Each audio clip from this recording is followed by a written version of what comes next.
Hi everybody, मैं कृष्णांशु आप सबका स्वागत कर रहा हूँ स्टडी प्लेटफॉर्म स्टडी स्टार में। आज हम क्लास 10 सीबीएसई की एनसीईआरटी जो थ्योरम 1.3 है उसका सॉल्व करेंगे। ठीक है, प्रूव करेंगे इस थ्योरम को। तो देखिए थ्योरम क्या है। Late P be a prime number. कह रहा है कि पी कोई भी एक प्राइम नंबर, और प्राइम नंबर क्या है? कोई नंबर जिसका टू फैक्टर रहती है जो कि 1 and itself is known as prime number. ठीक है, p be a prime number if p divides square. और कह रहा है कि अगर पी डिवाइड कर रहा है स्क्वायर को, ठीक है, देन पी डिवाइड्स ए। देन प्रूव करना है क्या करेगा, पी डिवाइड्स करेगा ए को भी डिवाइड्स करेगा पी।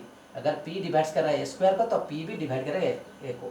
भाई ए इज ए पॉजिटिव इंटीजर्स, वही कह रहा है। तो पॉजिटिव इंटीजर्स क्या है? अगर इंटीजर्स क्या है, all whole number of positive and negative numbers are known as क्या है, इंटीजर्स। और होल नंबर क्या है, इंटीजर्स क्या है, ये सब अगर जानना है तो आपको पहला वाला जो मैंने रेशनल नंबर रियल नंबर का वीडियो छोड़ा था तो उसको देख लीजिए, आपको समझ में आ जाएगा।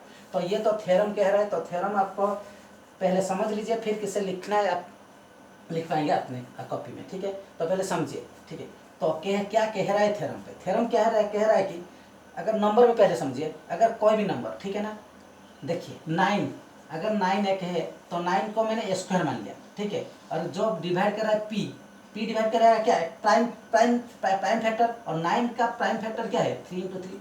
कह रहा है अगर 9 स्क्वायर है और उसको डिवाइड कर रहा है क्या, 3 अगर पी है तो कह रहा है कि अगर स्क्वायर डिवाइड कर रहा है पी को तो ए को भी पी डिवाइड करेगा। मतलब 9 का ए क्या रह जाएगा, 3, और 3 को भी ये पी डिवाइड करेगा, मतलब 3 डिवाइड हो जाएगा, हो रहा है। ठीक है, और एक नंबर मान लीजिए 16 को मैंने स्क्वायर मान लिया, इसका प्राइम फैक्टराइजेशन क्या रह जाएगा, ऐसे करेंगे ना, 2 ही रहेगा।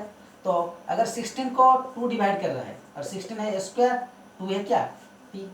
इसका मतलब 16 का ये क्या हो जाएगा, 16 का रूट ओवर अगर मैं करूँ तो ये 4 हो जाएगा। तो 4 भी डिवाइड करेगा 2 में।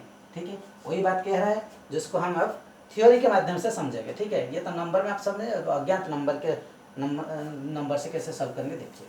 तो इसको मिटा रहा हूँ, देखिए इस थ्योरम को कैसे मैं सॉल्व करना समझिए, तो अपने आप खुद की लैंग्वेज में लिख पाएंगे। ठीक है, पहले समझने की कोशिश करिए थ्योरम को। हमको गिवन क्या है, क्या गिवन है, P is A prime number. ये तो आपको गिवन लिखा है थ्योरम में, देखिए P is A prime number. And फिर क्या लिखा है, P डिवाइड्स ए स्क्वायर, ये भी लिखा है। देखिए यार, ये क्या है, इज ए पॉजिटिव इंटीजर्स। ये जो मैंने लिखा वो थ्योरम में ये सब कुछ लिखा है। प्रूफ क्या करना है आपको, P डिवाइड्स क्या ए, P डिवाइड्स स्क्वायर गिवन है तो P डिवाइड्स ए, ये भी थ्योरम पे लिखा है, इसको प्रूव करना है। तो आप प्रूव आप कैसे करेंगे, ठीक है, ये बात आ जाती है। तो आप प्रूव कैसे करेंगे, आपको मालूम है क्या, फंडामेंटल थ्योरम ऑफ अरिथमेटिक, उसके अनुसार according to fundamental theorem of arithmetics, आपको मालूम है फंडामेंटल थ्योरम ऑफ एरिथमेटिक्स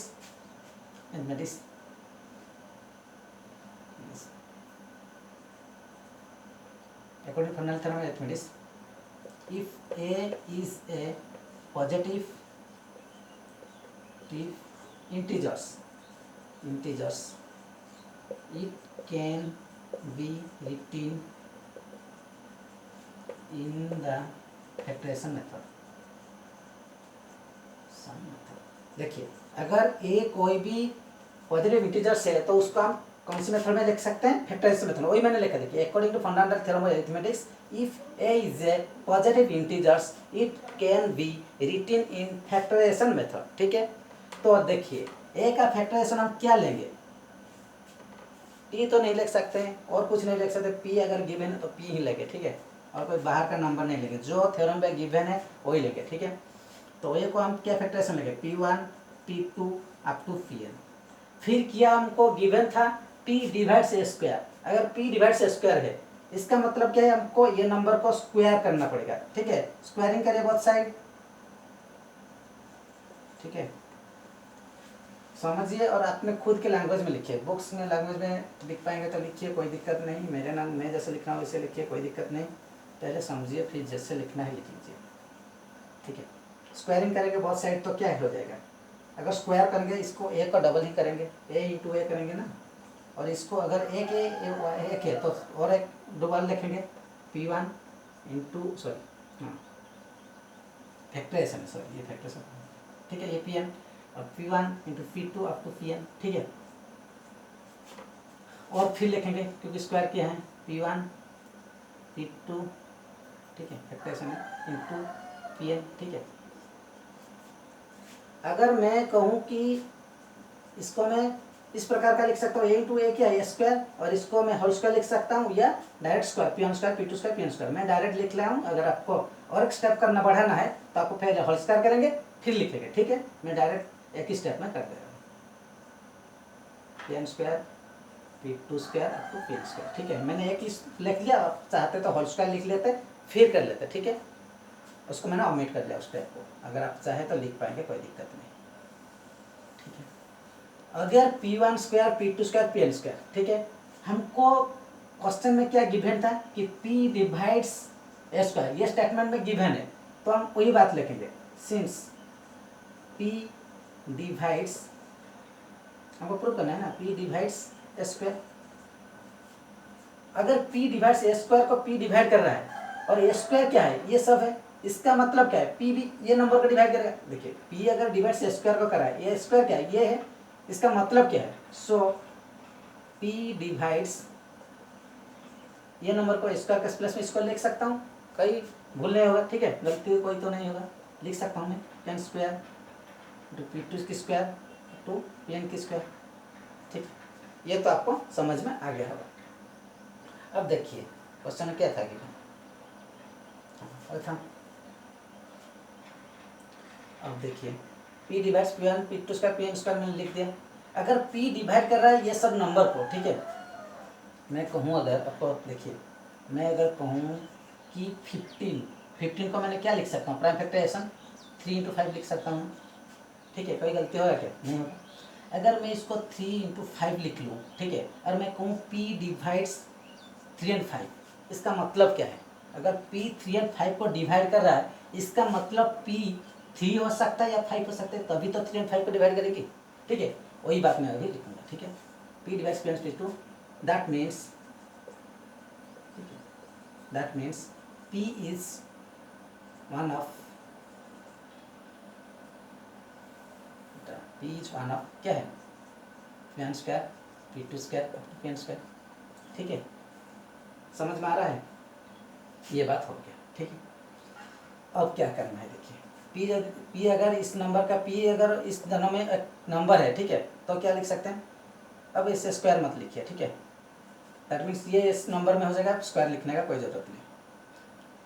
अगर P वन ऑफ देम इस नंबर के अंदर है, अगर मैं कहूँ 3 जो बताया था 3 एंड 5 डिवाइड्स ए, इसका मतलब डिवाइड कर रहा है, मतलब P एक फैक्टर है इसके अंदर, इसके लिए तो इसको डिवाइड कर रहा है, अगर फैक्टर नहीं होता तो इसको कैसे डिवाइड करता, तो यही बात लिखना है, फिर लिखना है that means P is a factor of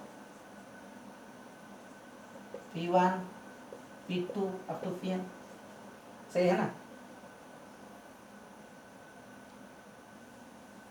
समझ में आ गया इतना तक।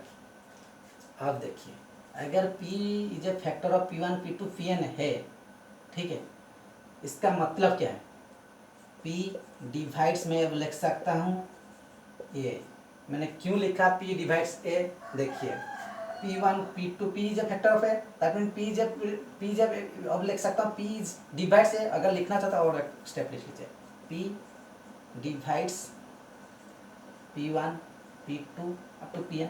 अगर P divides P1 P2 Pn को कर रहा है, इसका मतलब मैं लिख सकता हूँ P divides A.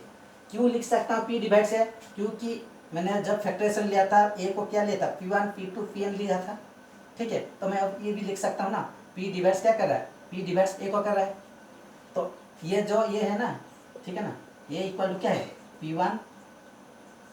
P2 up to Pn, ठीक है, तो मैं वही बात इधर कॉपी में लिख दिया, तो ये आपका थ्योरम प्रूव हो गया और कुछ नहीं, ठीक है।